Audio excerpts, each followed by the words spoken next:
New videos every day. When I was entering education, I had to do student teaching, and I was going to go into this classroom, and the cooperating teacher said, he's the lead teacher, he told me, Caroline, we have one particularly bad, misbehaving young man in your 8th grade classroom, and I'm going to have him removed so that you have a good teaching experience. I thought, well, if I'm going to be a good teacher, I need to be able to handle all students. But I also thought, well, here's how I'm going to get along with him. I'm just going to treat this young man with respect, and he'll respect me back. And my cooperating teacher actually thought I was very naive, because apparently this student had been violent and rough and had always been kicked out of class and had flunked, and he was very large and intimidating. But I'm stubborn, so I went ahead and I carried out my plan. And what I did on the very first day is I walked in there with my pet snake, and I walked over to the young man who's sitting in the back of the room, and I said, "You look like a responsible guy." And he looked at me like, "What?" I said, "You look like a responsible guy, and I would like for you to be my snake handler. And your job is to hold the snake, and you can let other people touch it, but don't let anybody else hold it. And you'll also be responsible for putting the lid back on the cage and feeding the snake," that kind of a thing. Anyway, it was really interesting because immediately he respected me back. I never had any trouble with him in the classroom at all. And in fact, he was one of my greatest assets. Some of the other students would be unruly and a little noisy. He'd stand up, he'd say, "Shut up! She's trying to teach!" Right? And he'd make everybody quiet down. "She's trying to teach!" Right? So he's my thug. But anyway, he was very respectful towards me throughout the entire semester.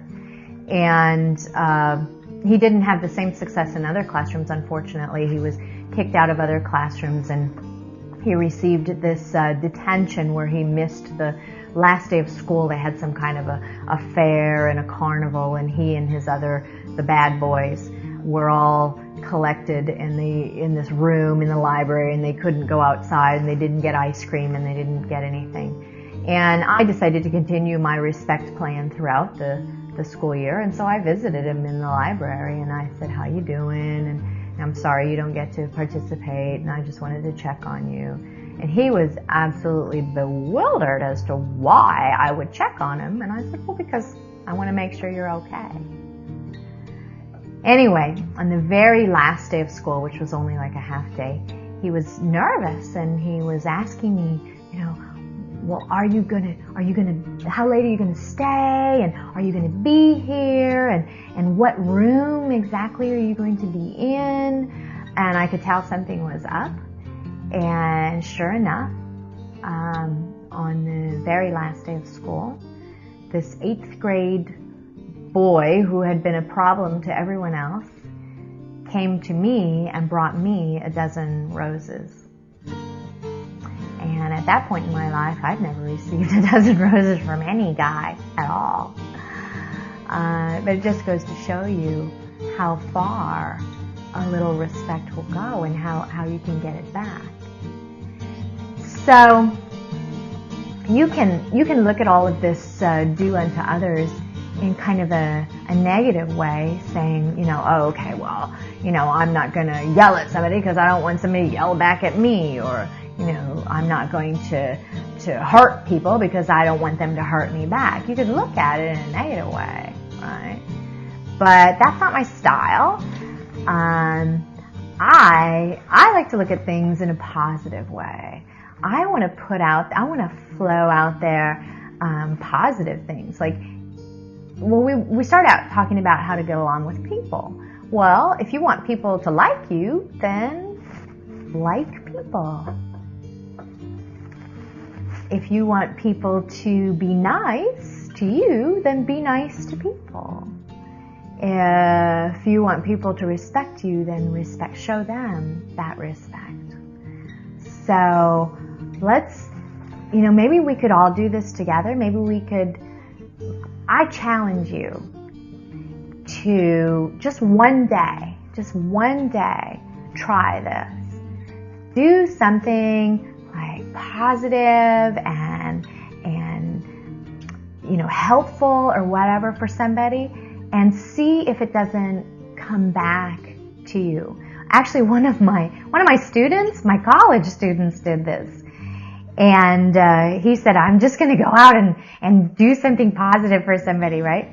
So he sees somebody moving into their apartment, and he lives in the same apartment complex, and he sees them moving in. And he decides to just go over to the guy's apartment and say, hey, do you need some help? Would you like some help? And the guy looked at him kind of suspiciously at first, and my student said, well, no, I live here in this apartment. I saw you moving in. I thought you might need some help. And I brought a couple beers too. So anyway, he helps this guy move into his apartment, and sure enough, this guy every once in a while comes over to his apartment, brings a couple beers, and they have a nice time. But, just try that for one day. Do something and see if it comes back. So maybe some of you have experienced similar things in your life where you have observed this phenomenon, because after all, it really is a natural law.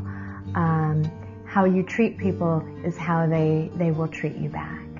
And this wisdom, the golden rule, if you will, is out there, and I want to hear from you. Post a comment or make a video and tell us your story of how you've seen this in your life or in your world. And we could maybe we could do a little experiment ourselves and see if we do something. I'll do it for a day. Be extra nice to somebody I wouldn't ordinarily be nice to. And then post a video on your experiment and how it came out. We could all try that.